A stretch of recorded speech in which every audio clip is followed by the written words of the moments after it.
Hello, this is Robert Kiyosaki, and this is my sweetheart, Kim. Hello. And we're going to be talking about how we got out of debt. Our story actually begins around 1984 when we first got together as a couple. And I was personally deeply in debt. I had lost nearly $1 million in one of my many businesses. And I still owed another $400,000. $500,000 was paid off. So when I met Kim, I was like this big albatross around her financial neck because I had no money. On top of that, I was in debt. And on top of that, though, you did live in one of the nicest apartments in Waikiki. You drove a nice little Mercedes, so you were certainly looking good. I had no idea you had no money. Yeah, I did look good and rich. Now, I'm going to explain that real quickly. That apartment on Waikiki Beach, right on the shores of Diamond Head, the same place where Tom Selleck used to live, only cost me $300 a month. And the Mercedes was an old beat-up Mercedes, but it looked good. But I was still deeply in debt and madly in love with Kim, and we decided to make our lives together. So that was in 1984 we got together, and it's how we paid off quite a bit of debt, even though we had no jobs and no money. But the good news is, even though we went through this process, this 10-step process, Kim and I were financially free by 1994. So we were not only completely out of debt, but we had invested enough so that we never had to work again for the rest of our lives. So this is a true story of how we got out of debt. And after we met in 1984, we then decided we were going to go build a new business together. And we left Hawaii with everything we had and headed to California. And within about 3 months, we were pretty much broke. And yeah, Kim's savings didn't last that long. What, $900? Come on. But we went through that money pretty quickly. And as I said, we were broke. We were actually homeless for a short period of time. We slept in a car. We knocked on friends' doors if we could stay with them. And I'll tell you, when it comes to when it comes to struggling financially, we know what it's like. The pressure, the stress, the arguments. It was a really tough time. So I would say 1984 through 1986, 87 were probably the toughest years in our lives because not only were we building this business, we had to survive, but also pay off a large amount of debt. We have no money coming in with no steady job. And fortunately, a friend let us live in her apartment, which is in her basement, in her garage. And somehow something always happened that we survived. And we ran out of money several times along the way, but somehow we survived. And I still remember back then, the credit cards that we had, they didn't have not all the merchants had the electronic machines. A lot of them they made an imprint. So we would find the places like the motels and all where they would just take an imprint so they couldn't check and see that our credit cards were maxed out. So on top of the debt Robert had, because we were then broke, we did not have any income coming in at the time because we were building our business, we were also accumulating more and more debt. So the problem wasn't getting any better. Right. The interest on the debt was just kept accruing. And I still remember in 1984 driving around in a friend's borrowed car, and Kim and I, she said, we were looking for any place to sleep that would take our credit card, and we're up and down just north of San Diego, and going in and out of little motels, and they would say, your credit card's no good, and we have to go someplace else. And it was horrible. I mean, talk about self-esteem, self-confidence, self-worth. It was absolutely horrible. So that's when the yo-yos tell me, well, money's not that important to me. Obviously, they haven't been broke yet. And it was a horrible time. And as Kim says, we fought a lot during that period of time. I don't know why she stuck it out with me. But I also know that she didn't marry me for my money because he had no money. But we were having a good adventure together. And it's true that the hit to your self-esteem and your self-worth, your self-confidence, you start to doubt everything. And so it was important that we were going through this together because at least we could lean on each other. When one of us got scared or frightened, we had someone to talk to and really go through this together. So I'd like to say $400,000 today isn't a lot of money, but back then, that was almost 20-something years ago, it was a considerable sum. And on several occasions, people advised me personally to just take bankruptcy and not pay the $400,000. Now, there's several reasons I didn't do that, and bankruptcy or foreclosure, i.e. losing your house, are pretty serious, and we never had to go through any of that simply because I had already sold all my rental property and my investment property, and I was still broke. So I didn't have to go through foreclosure, but I still had this debt. So at the end of this recording, a great friend of Kim and ours, Scott McPherson, who is a mortgage banker, will be talking to those of you who may be facing foreclosure or bankruptcy or already have gone through foreclosure or bankruptcy. And as a banker, he will give you his points of view, what you can do. But I'm kind of happy to say I did not have to take personal bankruptcy. We decided instead to just pay off the debt, which are the 10 steps we're going to come to. And much of the debt was your personal family and friends as well. Yeah, my investors in my business, and I felt obligated to pay them back. So I didn't want to, stiff them through a bankruptcy. So we paid it off. There's one more reason. If I owed $1 million and I was only making, let's say, $75,000 a year, and that was the most I could earn, I'd probably declare bankruptcy. But because Kim and I were entrepreneurs, we had the ability through our businesses to generate pretty substantial amounts of cash to pay off the debt pretty quickly. So that is a key reason I did not declare bankruptcy. And otherwise, bankruptcy is always an option, and I'm not saying it's good or bad, but I strongly recommend if you're facing it right now, please get good legal advisors, credit counseling services, and all that, and face the problem now. But we did not declare bankruptcy or foreclosure. So the name of this program is How We Got Out of Debt. And as we've talked about often, there's two kinds of debt. There's good debt and bad debt. So Robert, you want to explain that a little bit?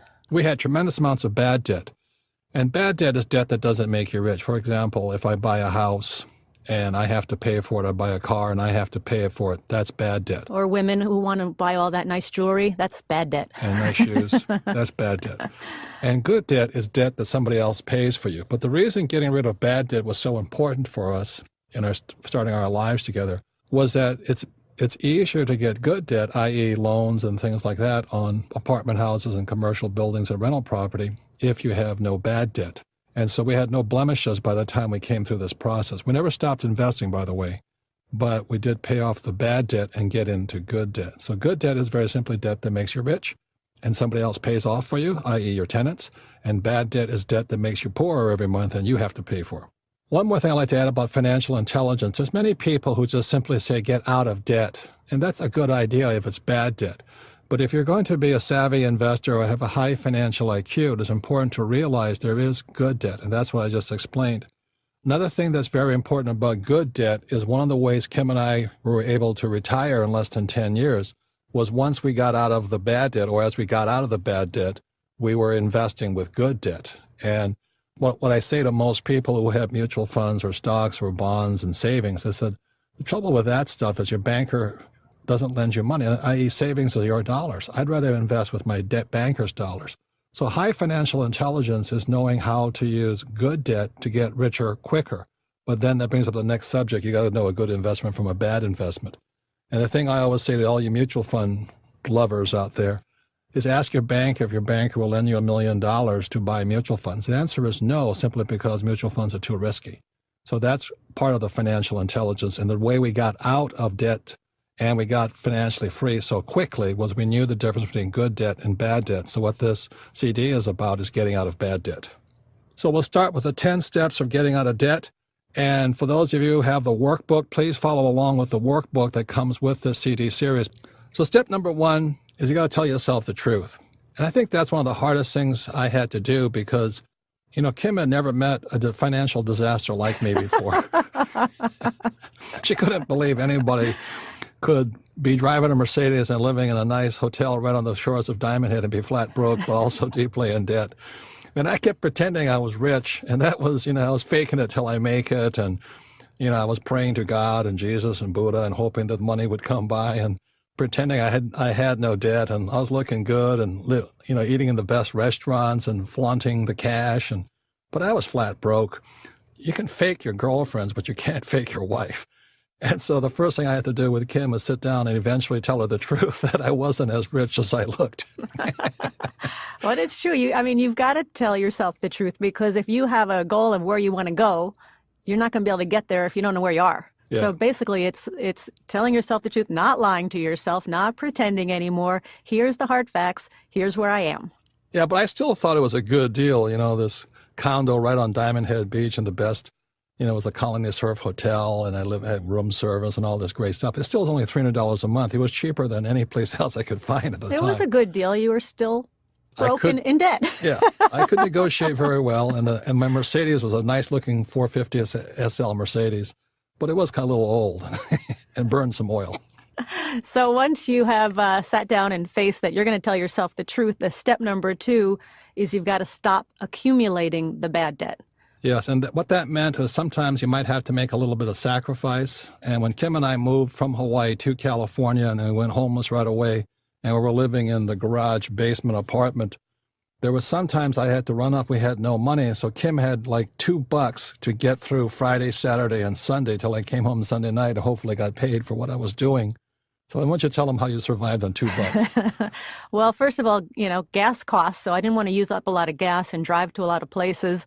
And there was this little taco stand that I could walk to. It was about 3 blocks from where we lived.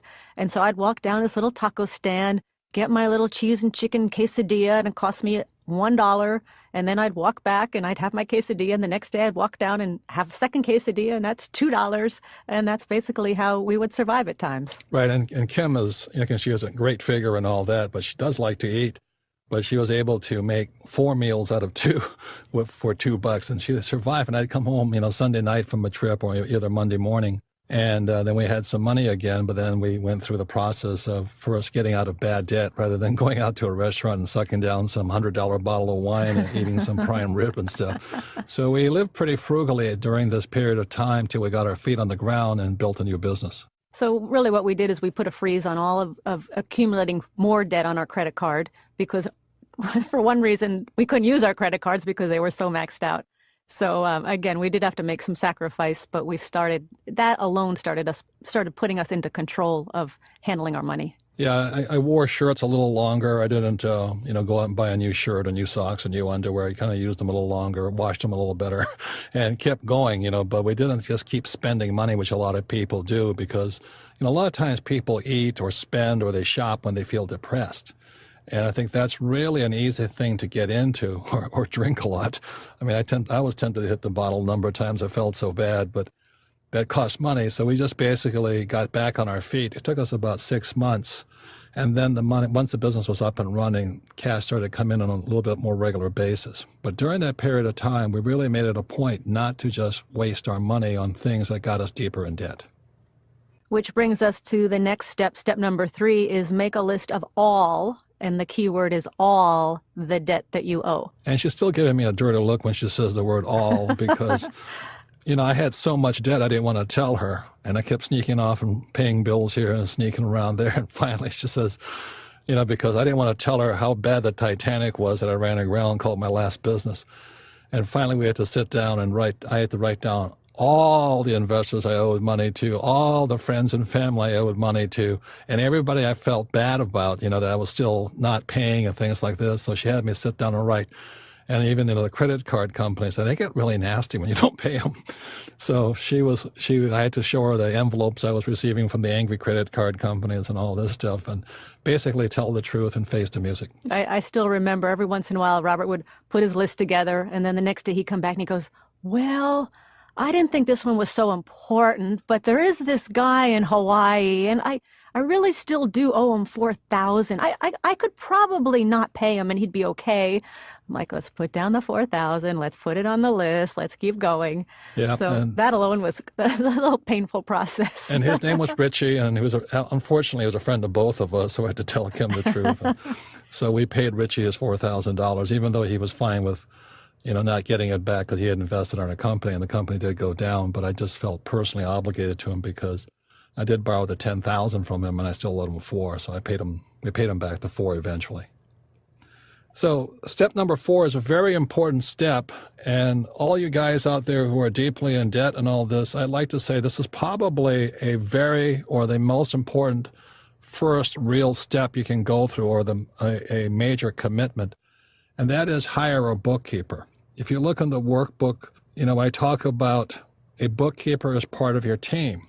And there was times, I was just trying to do my own books. And, when I'm stressed out and embarrassed and upset that I owe so much money, I would not really confront the truth.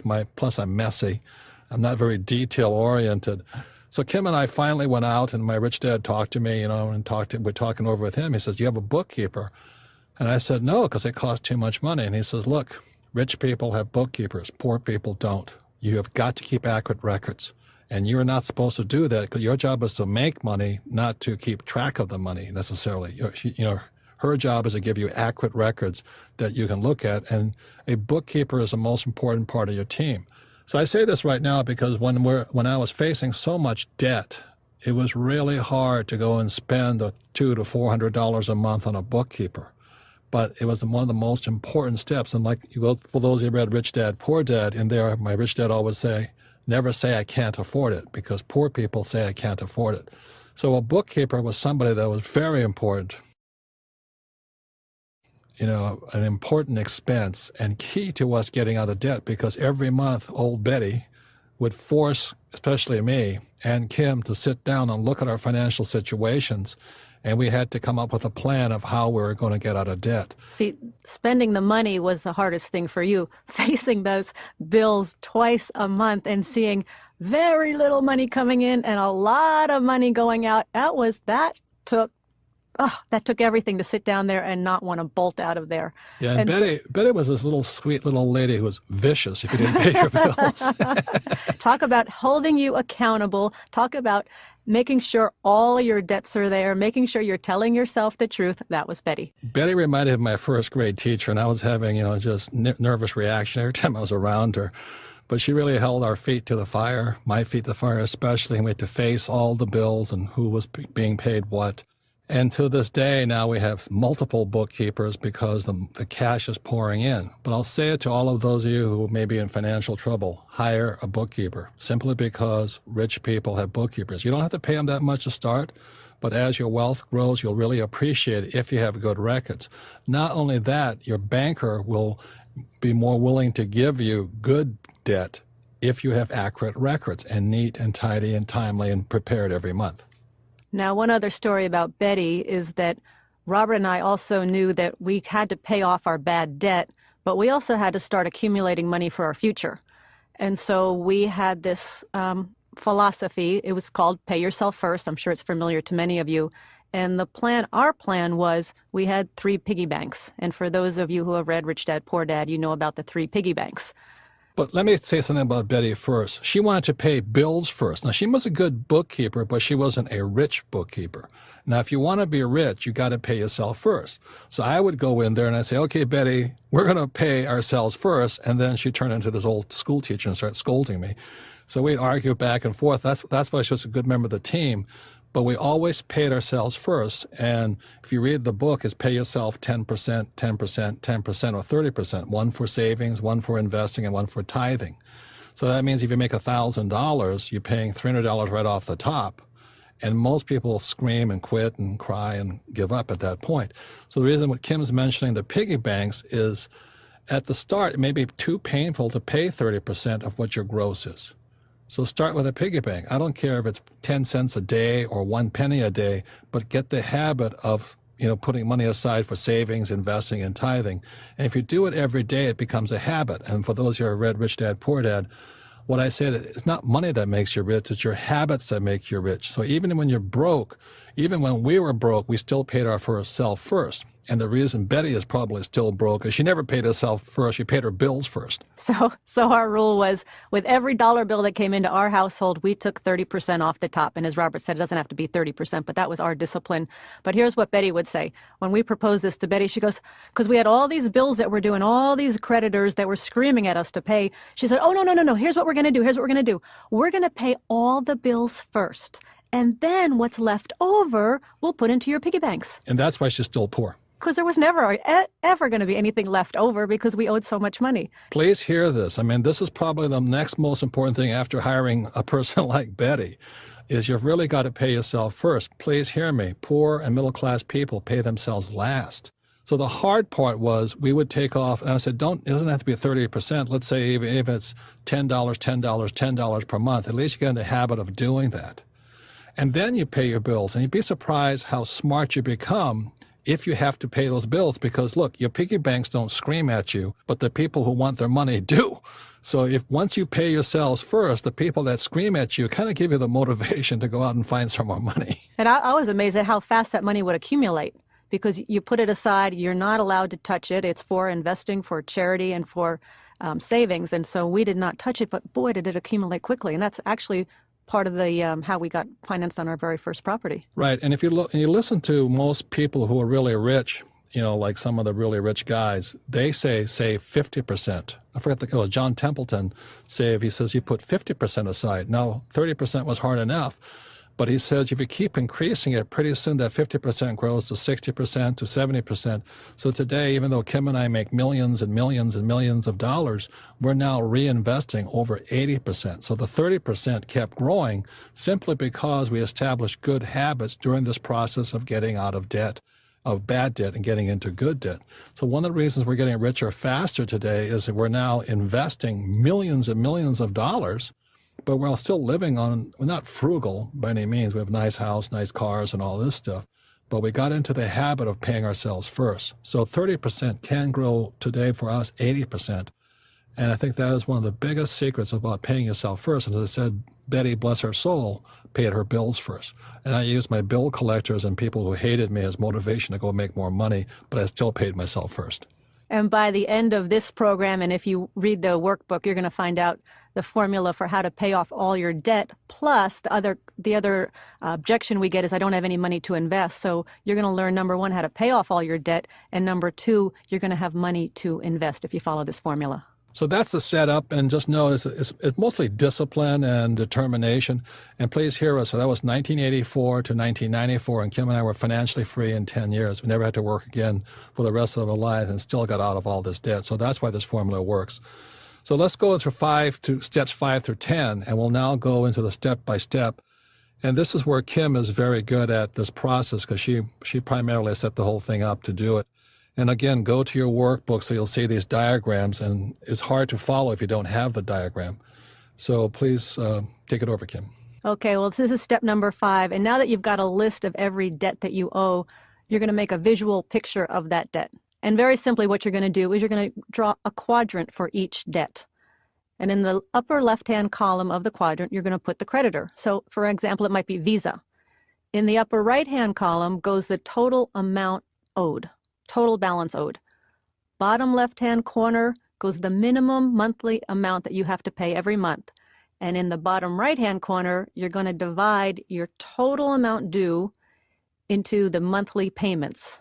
So in the example in the workbook, it's Visa, minimum $100 a month, $2,000 total payments, and that means the number 20 means it'll take you 20 months to wipe out this debt. Yeah, you basically take the total amount due, which is $2,000 divided by 100, and that equals 20 months. So for every single debt that you have, you're going to draw this visual. And again, refer to the workbook because it's in there. It'll make it very, very clear. But for every single debt, you're going to set up this quadrant, and you're going to have this circled number that says how many months it will take to pay these off. So if you go to the diagram, with me, I had several Visa cards, several MasterCards. One at American Express, American Express really gets nasty, which was good, but they really came after me hard.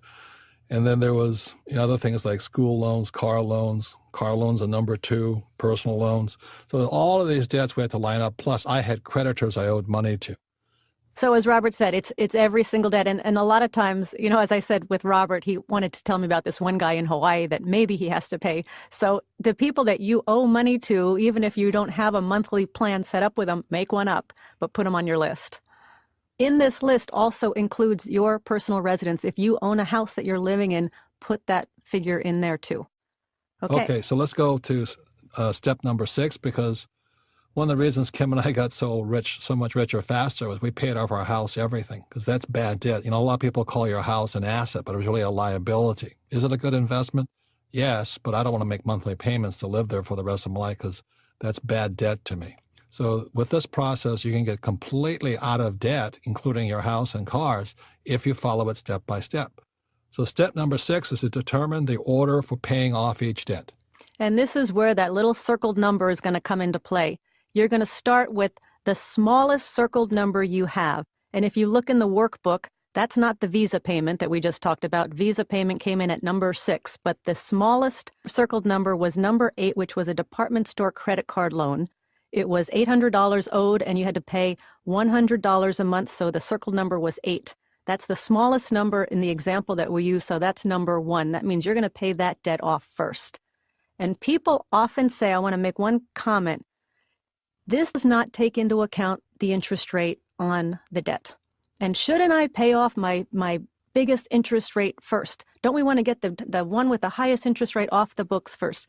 Not necessarily in this formula. In this formula, you want to see a result quickly. You want to know that this formula works. So we're going to take the shortest debt that you have, the one that you can pay off the quickest. And when you see that result, when you see that paid off, you can see the formula working, you have a win, it'll encourage you to move forward. So that's why we start with the smallest number. So in this example, in the workbook, is the department store credit card, total debt owes $800, minimum payment $100 a month, so it would take 8 months. So it's nothing, as Kim says, it's not about the interest payment, it's the fastest one you can wipe out immediately. Right, and we want to keep it simple. So go through every diagram you have of every debt and look at that circle number and put them in order from smallest to largest, and that's the order you're going to be paying off these debts. So if you look at the workbook, number 1 was a department store, number 2 was a jewelry installment loan, number 3 was a home store credit card, et cetera, et cetera, et cetera.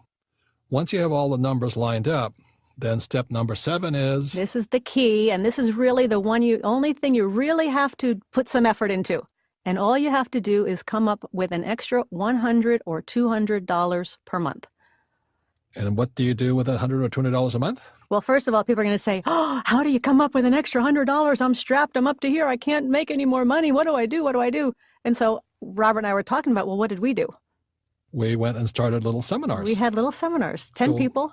Yeah, so once a month, we'd put on this little seminar and people would pay like $300 and all that. And after all our costs, actually we started making quite a bit more money just doing those little seminars. It kept growing. Like I said, when you have those creditors screaming at you, that's better motivation than those piggy banks who want you to invest in them. So when they were screaming at us, every month we would do those little seminars, do a little advertising, and people would show up. And after we paid all our costs, we had a few extra dollars, we paid our taxes. And then that was the extra money with which we went after all the debt. That's it. And that's all really you have to come up with. I mean, Robert's nephew, he goes on eBay and he starts selling things. You could sell things on eBay, make $100 a month. You could open up a lemonade stand on the weekends and make $100 a month. I mean, it's not rocket science, and you're going to be amazed at how easy it is. Or get a job at a taco factory and, part-time at night or on the weekends. But just make that extra $100, and whatever you make is then focused onto that debt pile. Which goes up to step number 8, and this is where we're going to start paying off that first debt, which is the $800 credit card from the department store. Now, let me start here. What you're going to do, except for debt number 1, you are only going to pay the minimum amount due. No more. On all the other debts. On everything else. And you're just putting this laser hawk-like focus on debt number 1, which is the $800. Yep. And let me guess that some of you, as I was told, no, you have to pay off a little bit more on every credit card, and that's how you're going to get out of debt. And I did that, and Robert and I did that, and we just never got ahead. It didn't seem to make a dent in what we were doing.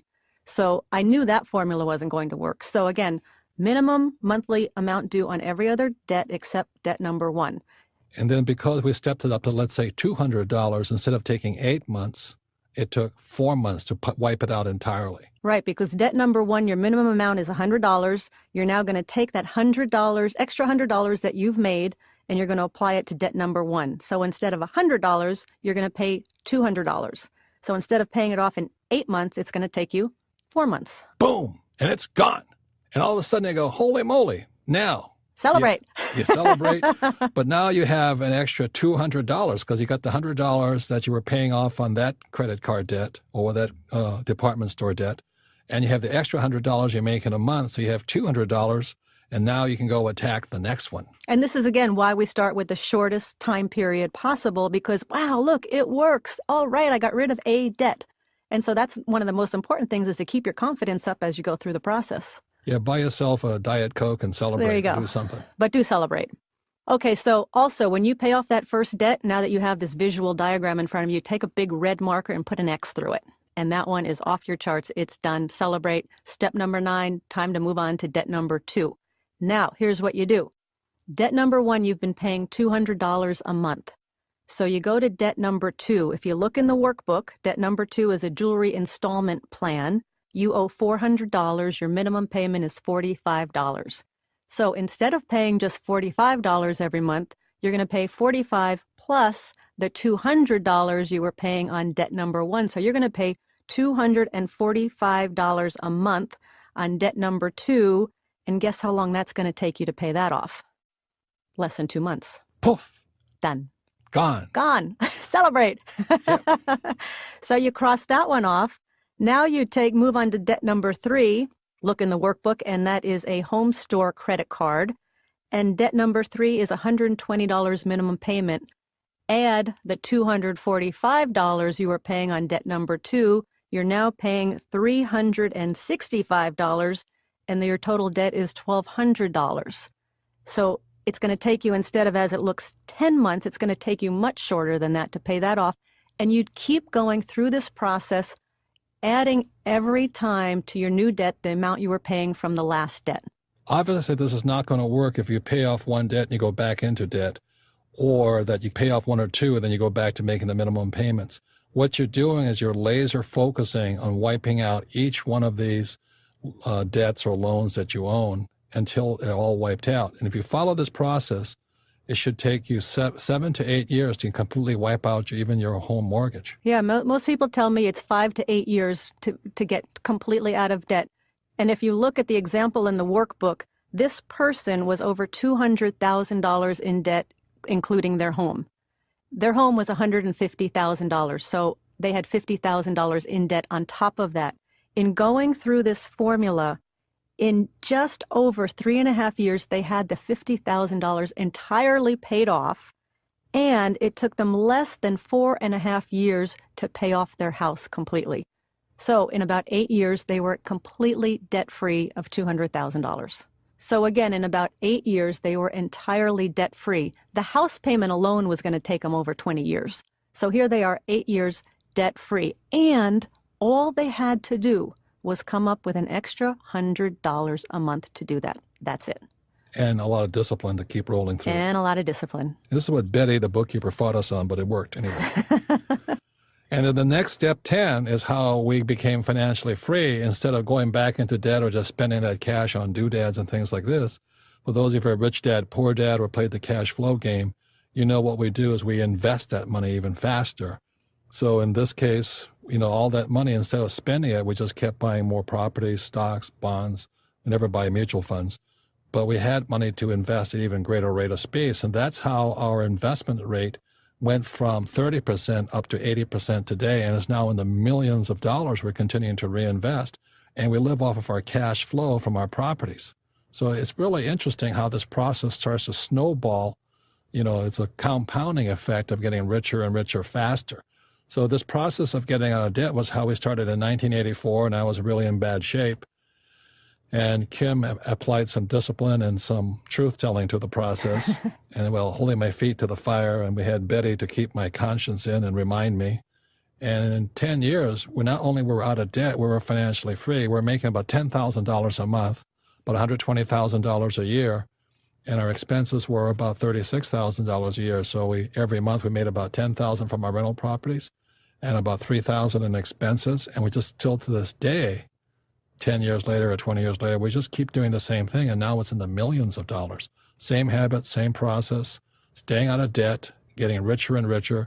We have a lot of good debt, lots and lots of apartment houses and commercial buildings, but that's good debt, and that's how we get richer and richer and reinvesting it. So as I said earlier, that this formula was going to show you how to get out of bad debt and how to accumulate money to start investing. So very quickly, just going back to the example, paying their very final debt, they were paying monthly over $2,800 a month to pay off their house. That house gets paid off. They still have that $2,800 a month. And as Robert said, instead of going out and blowing it and buying doodads and all sorts of things, and you powerboat, you have $2,800 a month to invest. And that's where that money comes from. And again, it goes back to $100 a month is all you have to do. And now you've got $2,800 a month to invest without really doing anything different. So again, this is the formula we've used. This is how we've gotten out of bad debt. This is what really got us moving forward to start investing, to accumulate the money to do that, and to get us financially free. And we don't believe in living below our means. I mean, today, you can say, well, when do we start enjoying our money? Today, Kim and I own about 7 cars, lots of houses. We travel by private jet and all that, but we have the cash flow from our investments doing that and not our credit cards paying for that stuff. And it's not debt, it's income coming into us constantly. So our assets from our investments buy our liabilities today. And the reason so many people get in trouble in the first place is they buy liabilities first, and then they try and buy assets second, and it never happens. They just keep buying more liabilities like cars, boats, and things like this. By getting out of debt, bad debt, and then buying assets, now our assets buy our liabilities. So we still have a great lifestyle, incredible lifestyle. The best thing is we don't have to worry about money. We don't have to worry about anything, because we always have more and more money coming in because the process keeps going. So that is the 10-step process for getting out of debt. And in closing, we just want to add a few more tips that really have helped us stay on track, keep focused financially, and keep increasing our wealth, which happens day and day and day in and out. So go again to the workbook and these few bonus tips. Number one is it takes discipline and dedication. And remember, it is a process. It is a process, from going from where you are to where you want to be. And if you don't have dedication and discipline, the process falls apart, not because it's a bad process, but because you lack discipline and dedication. The second point people ask me often is, do you have to be debt-free before you invest? Our answer is no. That's a choice you can make. But for me and Robert, we were investing even though we had quite a bit of bad debt. What we did is we stuck to this formula, but we kept finding the money to invest. So no, you do not have to be debt-free to begin investing. For example, while we were going through this process, by this time we had moved from California to Portland, Oregon, and we found this smoking 18-unit apartment house. And back then, I can't believe how cheap it was, but back then it was only $385,000. And we didn't have any money. We were still paying off our debt. So the cash, by understanding and assessing evaluating the property, we realized we could get 100% financing and still make money from the deal. So that's when, I went knocking on bank doors with Kim, and we finally found one banker. His name is David Riffle, one of the greatest guys we ever met from U.S. Bank. And he gave us 100% financing to buy this apartment house, 18 units worth $385,000. And it put like $1,000 a month extra in our pocket. So the answer is we never stopped investing because that was part of the game anyway. So we got richer and richer, still paid off our debt, and we still had our piggy banks filling up with the money we're putting in, with the 10%, 10%, 10%. So we never stopped. We didn't limit ourselves. We didn't have limiting thoughts like, oh, I can't afford it, or this is too hard, or the bank won't give me the money. It takes money to make money. Yeah. When I have money, I'll invest, all of that. Right. So step number 3 is that if you're married or in a long-term relationship, go through this process together with your spouse or significant other, because it was this process that makes us a happy couple today. People look at Kim and say, well, is she a trophy wife? And heaven knows, I'm definitely not a trophy husband. Yes, anyway, you are. Yes, you are. I know she didn't marry me for money, and we actually grew together. We got smarter together. We understand each other better. And the process of going from deeply in debt to, excessively rich has been a great process, and it makes us love each other more. I really don't, everybody makes their own choices, but I know a lot of guys are on the second and third and fourth wives, and they always marry another one with no brains, but looks good, And if that's what you want to do, that's fine, but that's not what I wanted to do. Well, there's also a lot of women out there who just want to turn over all the financial responsibilities to their husband or their partner. And I don't recommend that either, because as Robert said, the most important thing of this whole process is we learned together. We learned a lot together. And when we had to come up with extra money, how are we going to get it? It was really a growing process. And I see so many couples grow apart. Here's an opportunity where you guys, as a couple, can grow together. By solving a very big problem called getting out of debt and getting rich. And getting rich. That's the most fun. So number 4 and number 5 are steps 4 and 5 are the tips are pretty similar. You got to keep your spirits up. The hardest thing after I had to face all the debt was I wanted to go eat and drink and spend more money. Didn't want to face it. I didn't want to face it. And Betty, the bookkeeper, was really good about this because she really did. She looked like my first grade teacher, and she really scolded me several times. So she was really good. And she kept us going, which is tip number 5. Even though it looks bleak, keep going, because somehow we always got through it. There were times we didn't have money for 3 or 4 days, but something always happened, and we just continue on. So many people say, well, I got to cling to this job, or I can't do this. Well, something always happens. Like a lot of people believe in God, but we learn to trust in God. And we kept doing, if we were going for the right purposes and being ethical and moral and legal, things kept working for us. And so remember that two minds are better than one. In our case, it was Kim, myself, and Betty, the bookkeeper. Boy, she was really great for us. She kept us going, yes. And then we added Dave Riffle, our banker, and all this. And along the way, we found great people. And, it was Bobby who allowed us to sleep in her basement and things like this. And we love Bobby forever because of that, because she took care of us when we were really down. But in the process, it really made us stronger and built better relationships for us. I would say so. I would say it was probably one of the toughest times, actually the toughest time I've ever been through, and I would say that Robert's ever been through. And looking back in retrospect, it was probably the best thing that could have happened to us, because it did make us stronger. It made us face our problems, made us get through our problems, handled the pressure, knew we could make it, and we came through the other side. And number 6 is, play the cash flow 101 game. Whenever we have financial problems, a lot of times the brain gets stuck, there's no oil in the brain or something, and it goes into a jam. So get out the cash flow game, play the game, and then what the game does is it kind of loosens up your brains and gets the juices going, gives you new ideas, and you can talk to the friends playing the game. If you don't have a game, go to richdad.com, and we have cash flow clubs all over the world, and you can join them and talk to them. And a lot of them are like support groups to help you get through your financial challenges.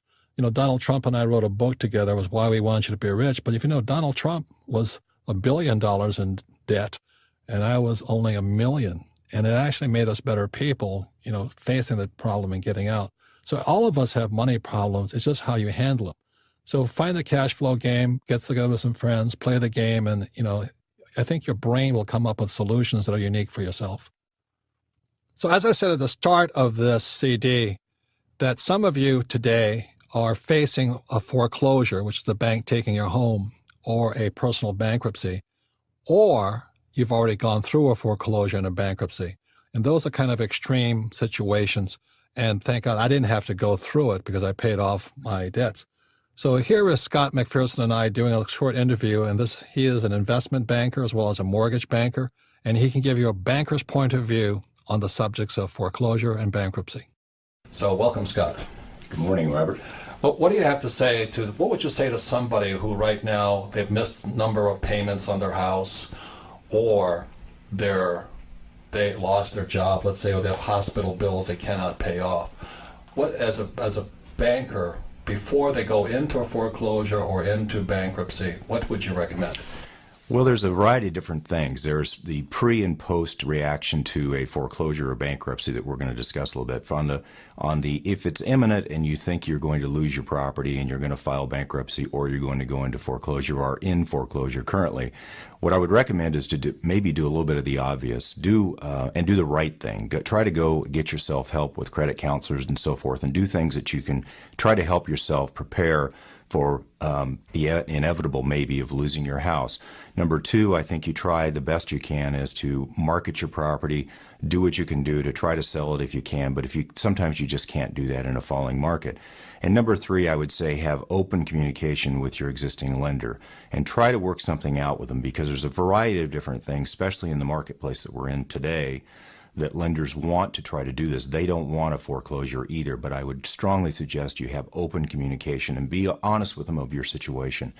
The final thing I would say, Robert, is that you also need to describe to them there are certain conditions that occur in post-bankruptcy or post-foreclosure, they're very important, of extraordinary kind of circumstances, like, for example, a medical problem that has forced you into this condition, or losing a job, something like that. And again, down the road, that's going to really help you if you've documented that you've gone in and tried to solve the problem. So what you're saying is these are challenges outside your normal control or something? Completely. And post-bankruptcy or foreclosure, when you're back trying to qualify for loans, those types of things that you've already done will help you dramatically in your credit score and dramatically in the interest rate you get after your bankruptcy or foreclosure. So how would you document that?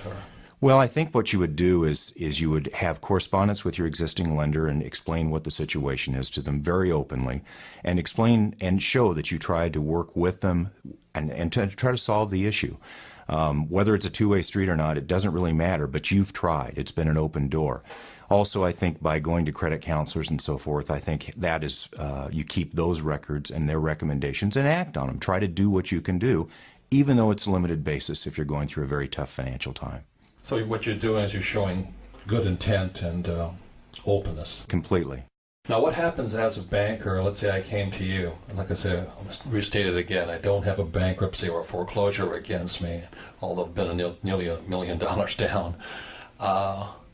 What do you as a banker do, or what's your response when you look onto somebody's credit application or financial statement that they have a bankruptcy or foreclosure? What is your first response? Well, let me answer that in two ways. A single-family home versus a commercial real estate transaction. First of all, disclose. Best thing you can do is come in and tell me about it, because I'm going to find it. So you might as well be open with me. So once we've done that, it is not impossible by any means to get a new loan on a single-family home if you've filed a bankruptcy or had a foreclosure. Effectively, it precludes you from certain type of loans. You will not be a prime credit kind of borrower now. You'll be like what's in the papers now, subprime paper, alt-A borrower, which means simply you're a perceived higher risk, which means simply you're going to be charged a higher interest rate. So it's not impossible, so the world's not coming to an end, but it's going to be more difficult to do So that. with a foreclosure or bankruptcy, I could buy a new house, or I could invest in commercial real estate. You could. Now, the one thing that we talked about briefly before was if the foreclosure or the bankruptcy was caused by an external situation occurring, loss of job, medical emergency, loss of a spouse, if you've documented and all that, and you have a good record and bookkeeping of that, and you bring it in, that is going to help you on your credit score and your ultimate interest rate. Again, you've showed the intent of trying to solve the issue, not run from the issue, and that's really what people are looking for. On the commercial side, Robert, it's a little different. We're not so zeroed in on FICO scores and so forth, but what we really are zeroed in for on a commercial side is one, disclosure. Again, we want to know about it up front. We also want to know the circumstances, and I would strongly suggest if you're in the commercial real estate business and you're borrowing on commercial loans and have a foreclosure or a bankruptcy in your past or are going to have one, prepare a letter. Be prepared, because every time you go and borrow money again, you're going to have to explain that and explain it through. It will not stop you from getting a loan, but you're going to have to explain. And the critical things there are intent and how you acted during these events, i.e., in a bankruptcy, if you were a bad guy and took the money and were fraudulent, you're going to have a very difficult time getting a loan. If you were just in a product of owning 10 rental homes in downtown Detroit right now, for example, and the market went away from you completely, you lost your tenants, blah, blah, blah, you did everything you could, that's a different situation. And that's what people are looking for, is the type of person we're dealing with, not necessarily the FICO score like you would on a residential. Okay, that's good information. Is there anything else you'd like to add, or any words of encouragement to the listening audience, especially if they're facing foreclosure or bankruptcy? Well, the only encouragement, one, is life will go on, and it's probably best to get this behind you. And there are many, many people in today's world across the United States that are going through exactly probably what you're going through. So you're not alone. It may seem like it, but you're not. Get it behind you. Move on with life. You will still be able to borrow money. Also, the other thing I would strongly suggest, if you're going to go through a foreclosure or a bankruptcy, is go meet with a mortgage banker right now. Talk to them what it's going to take to rebuild your credit score, because there are certain things that need to be done immediately, and you need to start on that the day after you file the foreclosure or the bankruptcy. So again, it's relationships, it's teams, it's having good advice and not going into a shell and hiding and taking bad advice. That's exactly right. So I want to say thank you to Scott and thank you to Kim. Thank you, Robert. Thank you, and thank you for listening, and we trust this has been very, very helpful, and that we wish you a world of no bad debt and tons of good debt. And remember, by facing this challenge, you get smarter, and that's the most important thing. The Rich Dad Company is about giving you the financial education so you can handle bigger problems and challenges. Thank you. Thank you.